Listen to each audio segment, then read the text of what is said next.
Welcome to 7:30. Thank you very much indeed.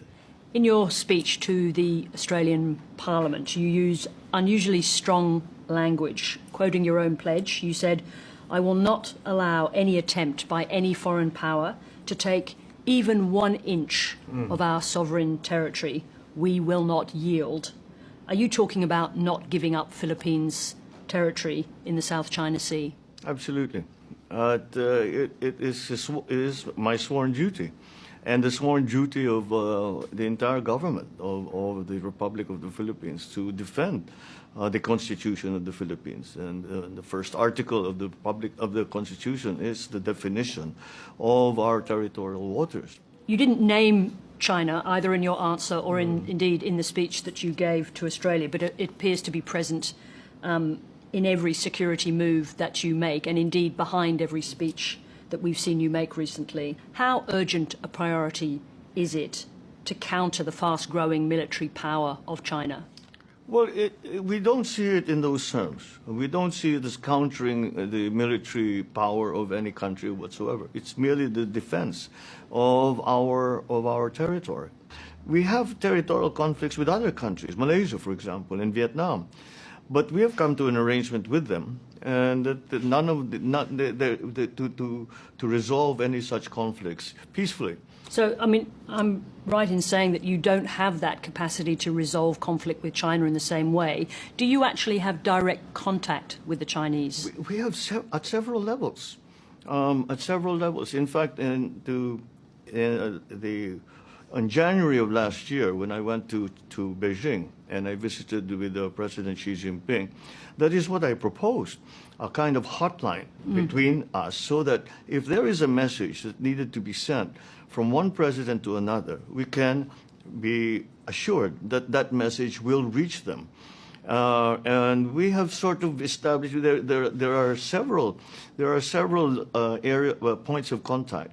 At the ministerial level, certainly, and a sub-ministerial level as well. But do you have a personal line to President Xi? Not yet, I'm afraid.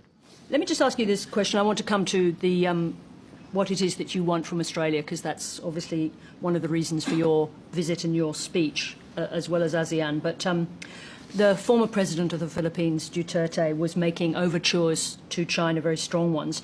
Have you decisively moved away from Chinese influence and back into America's orbit? Well, I think it's important to make it very, very clear. Whatever the Philippines does because it is in our interest, not because it has been dictated upon us by anyone. You don't think that your language that you used when you took office, and the same language that you used in the Australian Parliament during your visit, is a message to China about where you believe your interests lie? Well, as I explained it to President Xi again, I said it's my duty. I took an oath to defend the Philippines. And anyone who will help me in that regard, I must engage with them. Was your predecessor getting too close to China? Well, I think the situation between now and then is quite different.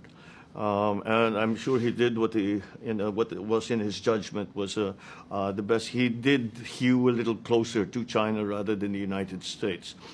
And maybe because things have heated up a little bit, but we have together with Australia, we have a visiting forces agreement with the United States and Australia. These are the only two countries that we have them with, and we have a mutual defense treaty with the United States, which has been there for decades. How important is it, from your point of view, that Australia has chosen to acquire and build a fleet of nuclear-powered submarines? Well, that decision is an Australian one. Do you support it? I support AUKUS. I support the Quad, and I think that this just represents a stronger front in terms of maintaining the peace, maintaining the peace in the South China Sea. It is a response, really, to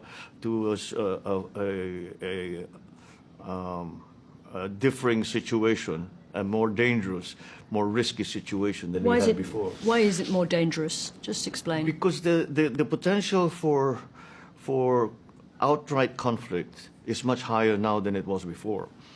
And we worry in the Philippines because it could come from not a strategic decision by anyone saying, okay, we're going to war, but just by making some serviceman making a mistake or some action that's misunderstood.